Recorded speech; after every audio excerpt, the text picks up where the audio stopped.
चलिए next question आपका सामने है, एक्टिव पैसिव का क्वेश्चन है दोस्तों, देखते हैं। करेक्ट एक्टिव फॉर्म लगाना है इसका। देखो, after the food was eaten the dishes were washed by us. तो ये आपका जो है पैसिव टेंस का सेंटेंस है। किसका है? ये आपका पैसिव का सेंटेंस है, और इसको हमको जो है किस में वापस से कन्वर्ट करना है? एक्टिव में। अब आप एक चीज देखना दोस्तों, ये after the food was eaten, ये आपका एक्स्ट्रा है, ये आपका जो है एक क्या है? फ्रेज है। ये आपका फ्रेज हो गया, या फिर एक एक्स्ट्रा वर्ड है। जो मेन हमको स्ट्रक्चर देखना है वो इसमें से देखना है, यहाँ से देखना है। The dishes were washed by us. तो देखो, बाय के बाद जो लिखा है वो हमारा एक्चुअल में सब्जेक्ट है, ठीक है। तो यहाँ जो हमारा बाय अस है वो ना हमारा अस का बनता है वी। तो शुरुआत किससे होगी? वी से। लेकिन उससे पहले आप देखो, after the food was eaten, ये चारों में दिया हुआ है, इसका मतलब इससे स्टार्ट होगा, है ना। आफ्टर द फूड वॉज, देखो इसमें कोई भी फेरबदल नहीं करना है दोस्तों। आफ्टर द फूड, आफ्टर, अच्छा हो सकता है, देखते हैं। आफ्टर द फूड, अच्छा ये भी है ना, सॉरी, ये फूड वॉज ईटन, तो वॉज ईटन का वॉज और देखो ये हेल्पिंग वर्ब, इसका स्ट्रक्चर समझ लेते हैं चलो पहले। तो देखो क्या है? सब्जेक्ट, उसके बाद हेल्पिंग वर्ब, और हेल्पिंग वर्ब, और इस पर्टिकुलर कंडीशन में हेल्पिंग वर्ब क्या है? वॉज है, पास्ट टेंस है ना, या वर है, और उसके बाद वर्ब का थर्ड फॉर्म है। उसके बाद जो है आपके क्या है? अच्छा, और यहाँ तो ऑब्जेक्ट आएगा ना, यहाँ पे आपका शुरुआत किससे करेंगे? ऑब्जेक्ट से करेंगे। उसके बाद बाय लगकर सब्जेक्ट है। तो इसका एक बेसिक फॉर्मूला क्या होता है? सबसे पहले सब्जेक्ट, उसके बाद जो है अगर ये पास्ट टेंस है तो वर्ब का सेकंड फॉर्म लगाओ, ठीक है। ये मेन तो यही है, वर्ब का सेकंड फॉर्म लगाओ। तो देखो, फूड वॉज ईटन, तो क्या होगा? आफ्टर फूड वॉज ईटन का क्या हो जाएगा?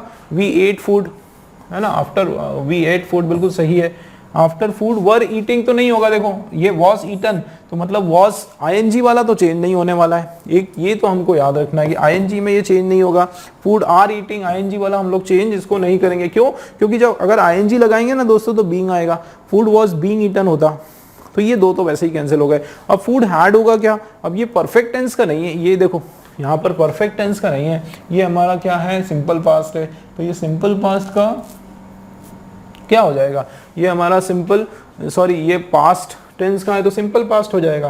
तो ये हैड वॉश तो नहीं होने वाला है। क्या होगा? हैड वॉश नहीं होने वाला, फर्स्ट वाला हमारा आंसर है। इसी तरीके से देखो, वर्ब वी आ गया, अब किसके द्वारा खाया गया? जाहिर सी बात है हमारे द्वारा। तो आफ्टर वी एट, वर्ब का सेकेंड फॉर्म क्या? फूड। वी वॉश्ड, ये देखो वी, उसके बाद वर्ब का सेकेंड फॉर्म, और क्या वॉश किया? डिशेज वॉश की। तो डिशेज हमारा क्या है? डिशेज जो है वो हमारा सब्जेक्ट है, और ये हमारा नहीं, ये ऑब्जेक्ट है। डिशेज हमारा ऑब्जेक्ट है, और ये हमारा जो है सब्जेक्ट है, ठीक है। बिल्कुल इसी तरीके से आपको इसका बनाना है, ठीक है। सब्जेक्ट, वर्ब का सेकेंड फॉर्म, और ये हमारा ऑब्जेक्ट। बिल्कुल इसी तरीके से यहाँ पर सब्जेक्ट, और ये देखो आप वर्ब का सेकेंड फॉर्म, और यहाँ पर जो है द डिशेस वो क्या हो गया? हमारा ऑब्जेक्ट हो गया, ठीक है ना। क्लियर है? तो ए वाला जो है हमारा दोस्तों राइट आंसर है। नेक्स्ट क्वेश्चन देख लेते हैं हम लोग। नेक्स्ट वाला एरर का क्वेश्चन है आपके सामने। They went for a Bhil village for a day visit. देखो वो गए, ठीक है, वो गए कहाँ पे? फॉर अ भील विलेज, की वो एक भील के गांव के लिए गए, ठीक है। फॉर अ डे ट्रिप, एक दिन की ट्रिप के लिए। तो भील जो पुराने जो भील जाति होती है उसके गांव के लिए गए। तो यहाँ पर प्रीपोजिशन का एरर है दोस्तों, है ना। वैसे तो कोई एरर नहीं है, देखो ये सब्जेक्ट, वर्ब का सेकेंड फॉर्म, तो ये सब्जेक्ट वर्ब में तो कोई प्रॉब्लम नहीं है। लेकिन फॉर मतलब प्रीपोजिशन का एरर है। फॉर अ भील विलेज नहीं होगा, टू अ भील विलेज। कहाँ गए वो? भील विलेज की और गए, है ना। टू अ भील विलेज यहाँ पर राइट होगा। फॉर क्यों गए? फॉर अ डेज विजिट, एक दिन के विजिट के लिए वो गए। तो फॉर अ भील विलेज कहाँ लिखा हुआ है? यहाँ पर। तो सी वाले में जो है हमारा एरर है, ठीक। सी वाला हमारा आंसर हो जाएगा। नेक्स्ट क्वेश्चन देख लेते हैं। Correct indirect form of a given sentence हमको पता करना है, ठीक है। इसका इनडायरेक्ट हमको बताना है, डायरेक्ट में देखो, my mother said to me you are late again. तो मम्मा ने, मदर ने जो है मुझे कहा, है ना, कि तुम जो है फिर से लेट हो। मतलब मम्मा ने मुझे कहा, टोल्ड, मदर टोल्ड, और टोल्ड के साथ टू नहीं आता है। तो क्या चेंजेस देखना है? तो ये यहाँ पर जो है क्या होगा? पहले डायरेक्ट करेंगे ना।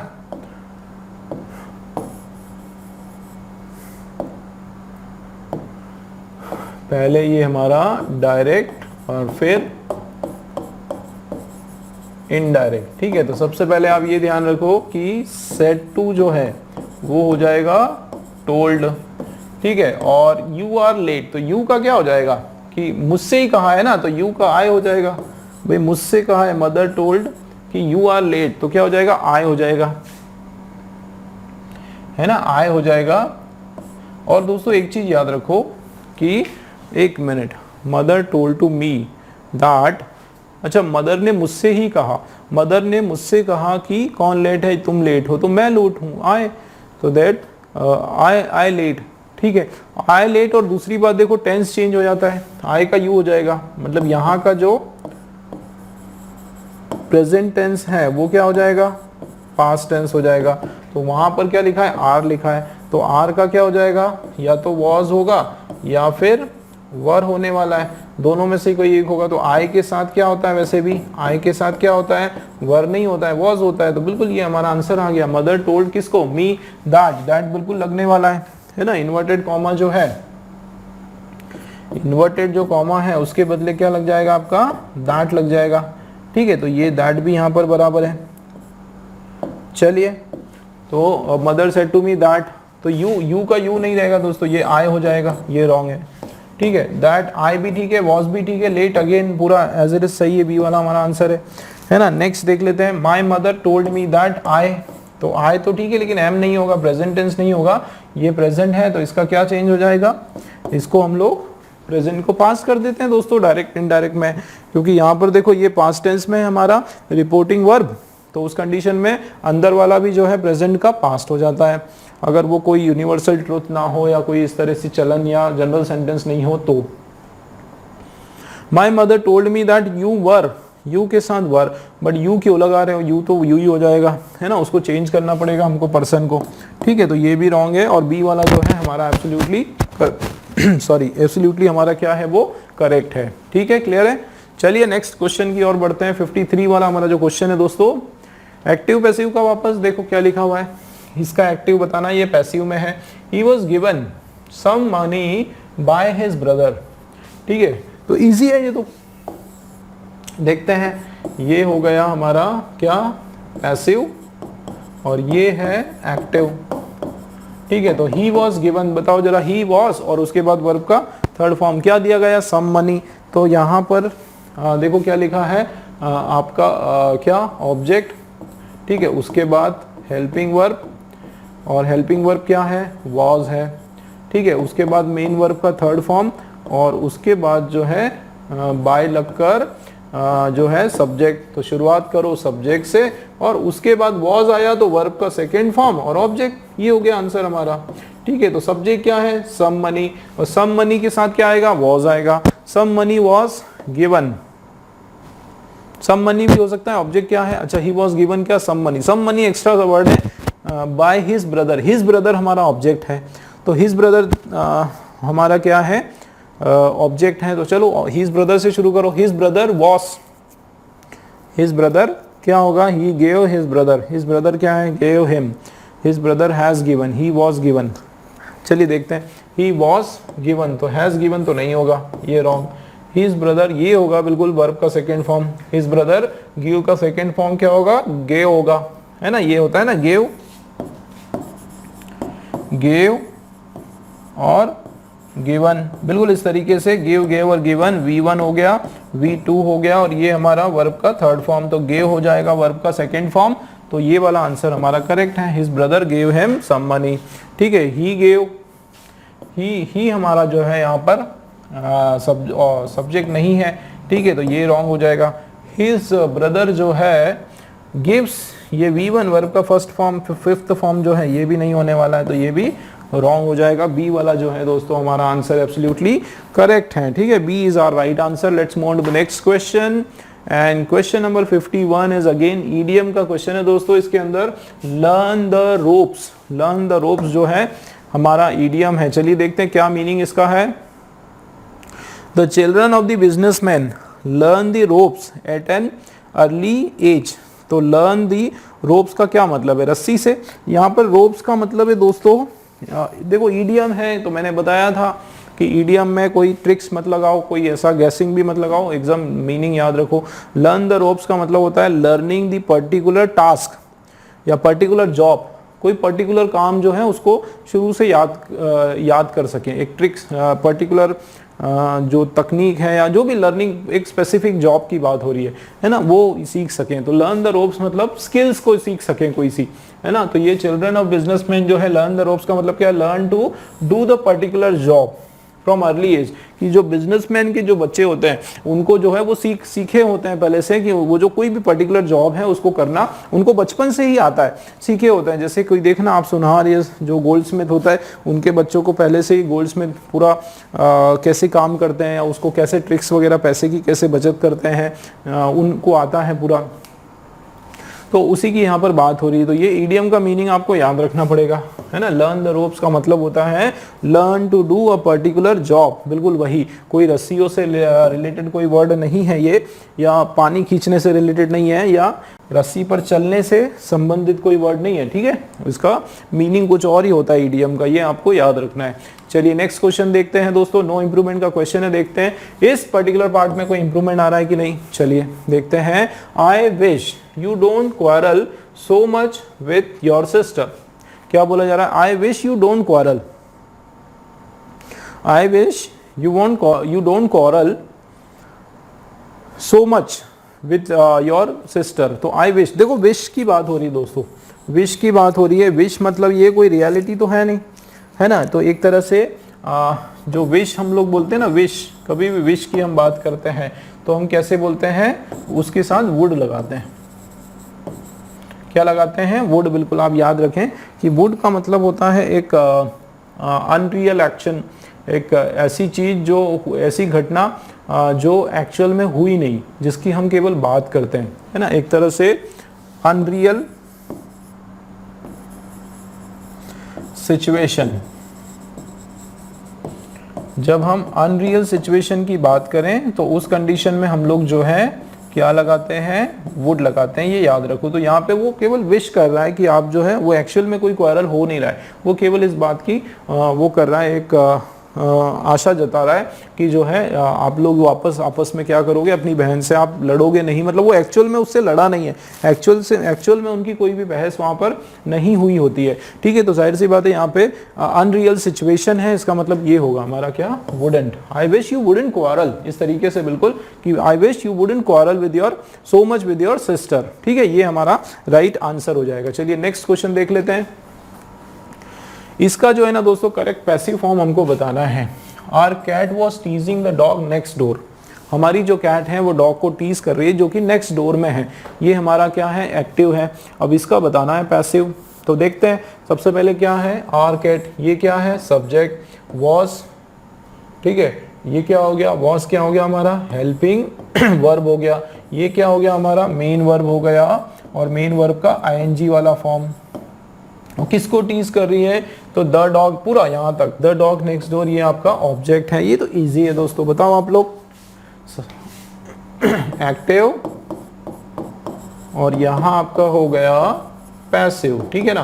तो सबसे पहले देखो क्या लिखा हुआ है, सब्जेक्ट, हेल्पिंग वर्ब, उसके बाद वर्ब का आईएनजी, उसके बाद ऑब्जेक्ट, ठीक है। तो ये क्या लगाओगे, object plus helping verb plus ये आ जाएगा बीइंग, उसके बाद वर्ब का थर्ड फॉर्म बाय लग के जो है ये हो जाएगा आपका क्या, सब्जेक्ट। बिल्कुल इस तरीके से। तो देखो हेल्पिंग वर्ब कैसे लगेगा, जैसा आपका पहला वाला हेल्पिंग वर्ब है, अगर वो पास्ट टेंस में है तो ये भी पास्ट में होगा। तो ये पास्ट टेंस में है तो यहाँ पर भी पास्ट टेंस हो जाएगा। तो क्या होगा, द डॉग नेक्स्ट डोर, ये हमारा ऑब्जेक्ट है और ये हमारा सिंगुलर ऑब्जेक्ट है, तो उसके बाद वॉज आने वाला है। तो देखो dog next door was correct है, ठीक है। Dog next door has been नहीं होगा, परफेक्ट का नहीं है। वॉज सही है, और इधर भी जो है वॉज सही है, लेकिन आवर कैट नहीं होगा दोस्तों। आवर कैट तो आपका सब्जेक्ट है, तो ये भी रॉन्ग। अब इन दोनों में से कुछ एक होगा, लेकिन उसके जस्ट बाद देखो क्या होने वाला है भाई क्या लिखा हुआ है, हेल्पिंग वर्ब, और उसके जस्ट बाद जो है बीइंग आ गया। अब बीइंग लगना जरूरी है। अगर दोस्तों आपका कंटिन्यूस टेंस का सेंटेंस है तो याद रखो कि बीइंग लगना ही चाहिए। अगर आपका क्या है, कंटिन्यूस टेंस का सेंटेंस है तो बीइंग लगना चाहिए। तो बीइंग कहाँ लगा हुआ है, देखो आप, वॉज बीइंग यहाँ पर लगा हुआ है, इसमें लगा है क्या, डायरेक्ट नहीं लगा हुआ है, आईएनजी लगा हुआ है, रॉन्ग हो गया, डी वाला क्या क्या क्या क्या रॉन्ग, अच्छा इसकी बात कर रहा था मैं, है ना। तो यहाँ पर ये हो जाएगा the dog next door was being verb का थर्ड फॉर्म टीज्ड। देखो बीइंग वर्ब का थर्ड फॉर्म यहाँ पर है, बीइंग तो लगा है ऑलरेडी, वर्ब का third form by our cat, तो ये हमारा जो है बिल्कुल राइट हो जाएगा कैट। ठीक हुआ क्लियर दोस्तों किस तरीके से किया हमने। चलिए तो ये हमारा जो है 56 वाला क्वेश्चन हो गया। चलिए नेक्स्ट क्वेश्चन देखते हैं। चलिए नेक्स्ट क्वेश्चन देख लेते हैं दोस्तों। नेक्स्ट वाला जो क्वेश्चन है हमारा नो इम्प्रूवमेंट का क्वेश्चन आपके सामने है, और क्या लिखा हुआ है, the watchman did not hear the thieves to enter the building.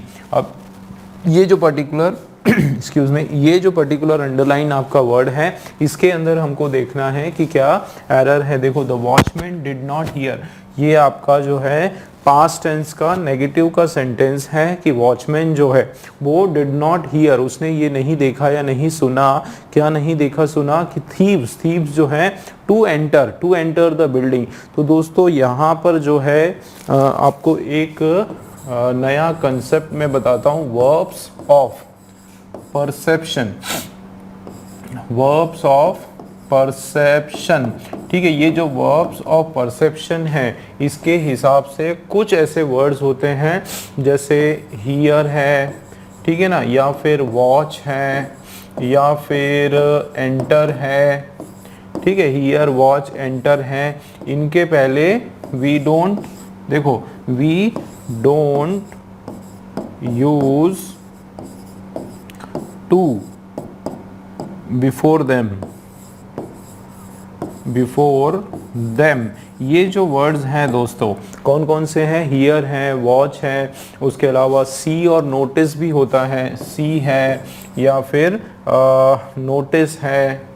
ठीक है, सी है, नोटिस है, ये जो वर्ड्स हैं इनके पहले जो है जनरली हम क्या करते हैं, टू नहीं लगाते हैं, टू सी या टू नोटिस या टू वॉच या टू हियर, ये जो है आपके ये जो वर्ब्स हैं इनके पहले हम जनरली टू का उपयोग जो है नहीं करते हैं। ठीक है ना, तो टू का उपयोग हम नहीं करते हैं। यहाँ पर देखो क्या लिखा हुआ है, एंटर लिखा हुआ है, तो इसके पहले जो है ये टू जो है इसका रिक्वायरमेंट नहीं है, इसका उपयोग हम नहीं करेंगे। किसके हिसाब से, रूल ऑफ परसेप्शन या वर्ब्स ऑफ परसेप्शन ये कहलाते हैं, है ना। ये माना जाता है कि अपने आप में इनमें टू लगाने की आवश्यकता जो है नहीं है, बिना टू के भी जो है ये आपके करेक्ट हो जाएंगे। आप देखो क्या लिखा हुआ है, the watchman did not hear the thieves enter the building. ठीक है, क्या होगा, सीधा आप इसी तरीके से लिख सकते हो कि watchman did not hear the thieves enter the building. To enter the building यहाँ पर लगाने की जरूरत नहीं है। इसका मतलब राइट जो हमारा ऑप्शन है ये वाला है दोस्तों, सी वाला जो है एंटर द बिल्डिंग, बिल्कुल आपका राइट आंसर है। चलिए नेक्स्ट क्वेश्चन देख लेते हैं, और नेक्स्ट वाला जो है वापस आपका एरर का क्वेश्चन है, ग्रामेटिकल एरर इसमें पता करना है। He gave jobs to several unemployed men in a remote village who is battling poverty.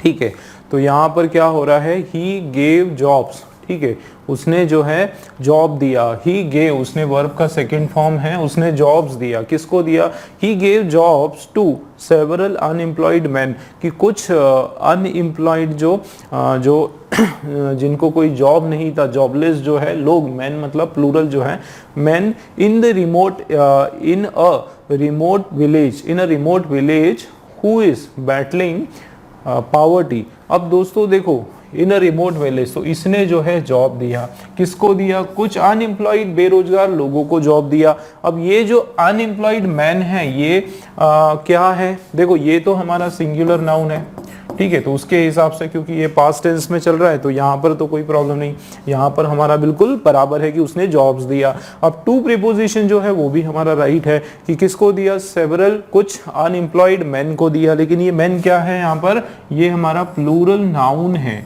ठीक है, मैन एक से ज्यादा है, क्यों, क्योंकि जो मैन दोस्तों एक होता है MAN, मैन, ये आपका क्या है, सिंगुलर है। ठीक है ना, ये आपका सिंगुलर है, और दूसरा जो वर्ड है MEN, ये आपका प्लूरल वर्ड है। ठीक है ना, ये आपका क्या हो जाएगा, प्लूरल वर्ड हो जाएगा। तो यहाँ पर जो है प्लूरल नाउन है। अब आगे देखते हैं, तो अनएम्प्लॉयड मैन इन कहाँ पर दिया, एक रिमोट दूर दराज के गांव में दिया। हु इज, हु तो ठीक है, हु किसके लिए यूज करते हैं हम लोग, हु आपका क्या है, रिलेटिव प्रोनाउन है। किसके लिए यूज होता है, पर्सन, ठीक है ना, पर्सन के लिए इस्तेमाल होता है। लेकिन उसके बाद देखो कि ये कौन से पर्सन के लिए यूज हुआ है। ये जो हु है ये किसको रिप्रेजेंट कर रहा है, तो ये हु जो है ये मैन को रिप्रेजेंट कर रहा है। और दोस्तों ये मैन क्या है, प्लूरल नाउन है ना, मैन क्या है, प्लूरल नाउन है। दोस्तों ये इसका क्या हो जाएगा, एंटीसीडेंट हो जाएगा, एंटीसीडेंट। ठीक है, एंटीसीडेंट का मतलब होता है जो रिलेटिव प्रोनाउन जिस नाउन के लिए प्रयुक्त होता है उसको एंटीसीडेंट कहते हैं। ठीक है, अब जैसे ये जो हु है ये किसके लिए प्रयोग में आया है, ये प्रयोग में आया है क्या, इस विलेज के लिए आया है। हु इज बैटलिंग पॉवर्टी, क्या वो गांव विलेज जो है वो गरीबी को सहन कर रहा है, या फिर ये जो अनएम्प्लॉयड मैन है जो प्लूरल में है, बहुत सारे लोग हैं, ये गरीबी को सहन कर रहे हैं या उससे फाइट कर रहे हैं, उससे जूझ रहे हैं एक तरह से। तो आपका ये जो है मैन, इसके लिए ये हु वर्ड जो है उसका इस्तेमाल हुआ है। तो वो एंटीसीडेंट जो है इसका एंटीसीडेंट कहलाता है। इस हु का जो जिसके लिए हु प्रयोग आ रहा है वो जो वर्ड है वो एंटीसीडेंट कहलाता है। इसका मतलब मैन जो है यहाँ पर क्या है, एंटीसीडेंट है। अब तो इसके बाद हु के बाद में जो वर्ब आ रहा है वो किसके हिसाब से लगेगा, मैन के हिसाब से लगेगा, एंटीसीडेंट के हिसाब से लगेगा। ठीक है, अब मैन हमारा क्या है, प्लूरल नाउन है। तो इसके बाद जो है जाहिर सी बात है जो वर्ब है वो भी क्या होना चाहिए, वो भी आपका प्लूरल होना चाहिए। और इज है तो उसका प्लूरल फॉर्म हो जाएगा आर। ठीक है, तो क्या होगा, remote village who are battling poverty की, जो कि गरीबी से जो है वो जूझ रहे हैं, गुजर रहे हैं इस तरीके से। तो देखो आप पढ़ो कि he gave jobs to several unemployed man in remote village who are battling poverty. तो आर आपका राइट हो जाएगा। मतलब एरर जो है हमारा किस पार्ट में है, इसमें है, हु आर। ठीक है, तो ये डी वाला सेक्शन जो है ये हमारा राइट ऑप्शन है। ठीक, चलिए नेक्स्ट क्वेश्चन आपका दोस्तों, इसका जो है करेक्ट हमको डायरेक्ट फॉर्म इसका निकालना है। इनडायरेक्ट फॉर्म में आपका क्वेश्चन दिया हुआ है, चलिए देख लेते हैं क्या लिखा है। She said that they would shift to the new house in following year, है ना। फॉलोइंग ईयर का मतलब होता है नेक्स्ट ईयर। ठीक है, अब दोस्तों देखो डायरेक्ट में आपका जो है ये इनडायरेक्ट में दिया हुआ है। ठीक है ना, ये इनडायरेक्ट में दिया है, हमको इसको जो है डायरेक्ट में कन्वर्ट करना है। देखते हैं,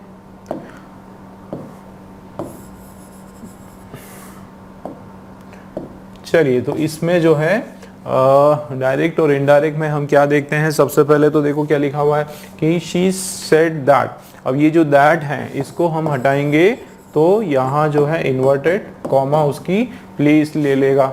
ठीक है, अब यहाँ पर क्या लिखा है, वुड लिखा है दोस्तों। तो वुड है तो वुड का क्या हो जाएगा, विल हो जाएगा। ठीक है ना, वुड जो है उसको जब हम डायरेक्ट करेंगे तो वो हमारा विल यूज हो जाएगा। उसके अलावा जो है फॉलोइंग ईयर, तो फॉलोइंग ईयर जो है, फॉलोइंग ईयर जो है वो आपका चेंज हो जाएगा नेक्स्ट ईयर में। ठीक है, नेक्स्ट ईयर में। ये दो तीन चीज़ों को हम थोड़ा सा समझते हैं कि सेड जो है वो सेड भी रह सकता है, टोल्ड भी रह सकता है। ठीक है, अगर हम यहाँ पर जो है सीधा क्या है, सेड है, और सेड के बाद देखो टू नहीं आया, तो जब टू नहीं आएगा तो इसको हम सेड भी एज इट इज लिख सकते हैं, और हम लोग जो है टोल्ड भी लिख सकते हैं, उसमें कोई प्रॉब्लम नहीं। अब देखो दे, शी सेड, अब शी सेड उसने कहा कि they would shift to a new house the following year, है ना, कि वो जो है क्या करेंगे, न्यू हाउस में शिफ्ट हो जाएंगे। किसने कहा, देव। अब दे, शी सेड। अब दोस्तों अगर she said that they would shift, अगर यहाँ पर वी दे जो है, अगर दे यहाँ पर आया तो क्या ये जरूरी है कि अच्छा देखो, उसने कहा कि जो है they would shift to a new house following year, कि वो लोग जो है क्या करेंगे, अगले आने वाले जो ईयर है, वर्ष है, उसमें नए हाउस में शिफ्ट हो जाएंगे। इसका मतलब जो बोलने वाला है, ठीक है, जो वक्ता है, जो सब्जेक्ट है, वो भी इसके अंदर एडअप हो रहा है, ठीक है, वो भी इंक्लूडेड है, वो इंक्लूडेड है और उसके साथ और कोई दूसरे लोग इंक्लूडेड है ना। इसका मतलब वी आने वाला है। क्या आने वाला है? वी आने वाला है। तो दे जो है ये इस पर्टिकुलर क्वेश्चन में जो है आपका दे जो है वो क्या बन जाएगा? वी बन जाएगा। तो ये कुछ चीजें जो है हमको याद रखना है। चलिए देखते हैं। तो शी सेड यहाँ तक बराबर है, ठीक है। शी सेड इसमें भी और इसमें भी, चारों में राइट है, कोई प्रॉब्लम नहीं। आगे देखते हैं। वी, मैंने क्या कहा, क्योंकि यहाँ पर जो बोलने वाला है शी, वो जो लेडी है वो भी इंक्लूडेड है, उसके साथ और भी कोई मेंबर इंक्लूडेड है, तो वी आना है। वी के अलावा कुछ और नहीं, तो वी यहाँ पर भी है। ये दे जो है ये नहीं होने वाला, एज इट इज दे का दे नहीं होने वाला। इसका मतलब सी वाला ऑप्शन जो है आप क्या करो, क्रॉस आउट कर दो, ठीक है। सी वाला जो ऑप्शन है वो क्रॉस आउट हो गया। अब देखते हैं। तो देखो उसके बाद क्या देखना है हमको कि ये जो वुड है ये कन्वर्ट हो जाएगा विल में, है ना। जो पास्ट टेंस है वो सीधा सीधा आपका क्या हो जाएगा, प्रेजेंट में हो जाएगा जब आप डायरेक्ट में करते हो। तो विल, दोस्तों विल कहाँ है, यहाँ पर भी विल है। ये वुड है, ये हमने ऑलरेडी कैंसिल कर दिया। और हैड जो है वो नहीं होगा, ठीक है। परफेक्ट टेंस का सेंटेंस यहाँ पर नहीं होने वाला है। इसका मतलब डी वाला ऑप्शन भी हमारा क्रॉस आउट हो गया। दोस्तों यही तरीका होता है, यही ट्रिक होती है। आप लोगों को जो रॉन्ग ऑप्शंस हैं उसको पहले आप हटाते जाओ, रॉन्ग ऑप्शंस को धीरे धीरे हटाओ मिस्टेक्स के हिसाब से, और राइट ऑप्शंस के जितने क्लोज आ सको उतना अच्छा है। उसके बाद आसानी से आपका आंसर शॉर्ट आउट हो जाएगा, ठीक। चलिए, तो यहाँ पर हमारे पास दो ऑप्शन है। अब आगे देखो दोस्तों कि विल आना चाहिए और वर्ब का फर्स्ट फॉर्म तो है ही। तो देखो ये as it is will shift to new house, तो यहाँ तो कोई प्रॉब्लम नहीं, यहाँ भी शिफ्ट टू न्यू हाउस, है ना। अब हम लोग देखेंगे आगे क्या, फॉलोइंग ईयर। ये जो फॉलोइंग ईयर था इसको हम बोलते हैं नेक्स्ट ईयर, ठीक है। यहाँ पर एज इट इज लिखा हुआ है, ठीक है। ये एज इट इज नहीं होगा तो ए वाला आपका रॉन्ग हो गया, और बी वाला जो ऑप्शन है दोस्तों हमारा एकदम करेक्ट आंसर है, ठीक। बी वाला आंसर देखो, she said we will shift to the new house next year, अगले साल जो है हम शिफ्ट हो जाएंगे, ठीक। बी हमारा आंसर है। नेक्स्ट देखते हैं। तो 60 वाला क्वेश्चन दोस्तों आपका रीअरेंजमेंट का क्वेश्चन है, ठीक है। रीअरेंजमेंट का क्वेश्चन है, जिस प्रकार हमने पहले किए उसी तरीके से हम करने वाले हैं। स्टार्टर जो कि इस क्वेश्चन में जो है ऑलरेडी दिया हुआ है, ए जो है ना दोस्तों, ये हमारा स्टार्टर है, ठीक है। ए से हमारा जो है पूरा पैसेज, ये जो पैराग्राफ है इसको हम स्टार्ट करेंगे।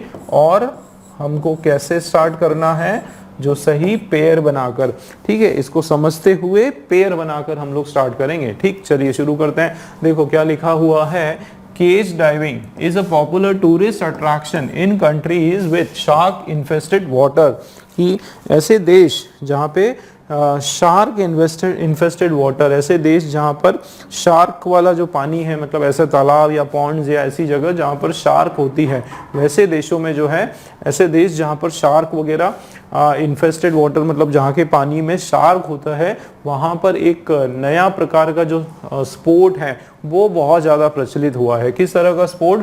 केज डाइविंग का। केज डाइविंग में क्या होता है कि लोग जो है अपने आप को पिंजरे में बंद कर लेते हैं और फिर वो उस पानी में उतरते हैं, और वहां पर आसपास जो है शार्क होती है, तो वो शार्क को बड़े नज़दीक से एकदम क्लोज जो है शार्क को देख पाते हैं, है ना। लेकिन खतरा तो नहीं होता है, हालांकि केज होता है, लेकिन उसके बाद भी एक तरह से क्या हो गया, ये एक स्पोर्ट बहुत ही प्रचलित हो गया, ठीक है। अब सम पीपल जो है, आगे देखते हैं। Some people went cage diving off the west coast of Mexico's Baja California peninsula. अब मुझे बताओ कि यहाँ पर बताया जा रहा है कि ये एक पॉपुलर अट्रैक्शन है कुछ कंट्रीज में, और शार्क इन्फेस्टेड वाटर के साथ। और यहाँ पर बताया जा रहा है कि कुछ जो पीपल है, अब यहाँ पे कुछ लोगों की बात हो रही है, यहाँ पे जो है केज डाइविंग की बात हो रही है। दोनों का दोनों अलग यहाँ सब्जेक्ट कुछ और है और यहाँ पे कुछ लोगों की बात हो गई। इसका मतलब जो है ए और बी का पेयरिंग जो है ये नहीं बन पा रहा है। ए बी का पेयरिंग दोस्तों नहीं हो पा रहा है। ठीक है, आगे देखते हैं। The shark broke the rail and become trapped inside the cage with the diver. अच्छा, ये घटना हुई क्या कि शार्क ने जो है क्या किया, एक रेल को, रेल मतलब उसकी जो कुछ जो वायरिंग वगैरह है या उसके केज के जो पार्ट्स हैं, रेलिंग है, वो उसने तोड़ा और वो भी जो है ड्राइवर के साथ अंदर घुस गई। सोचो कैसा नज़ारा होगा। तो ये भी जो है यहाँ पर लग नहीं रहा है कि पेयर होगा।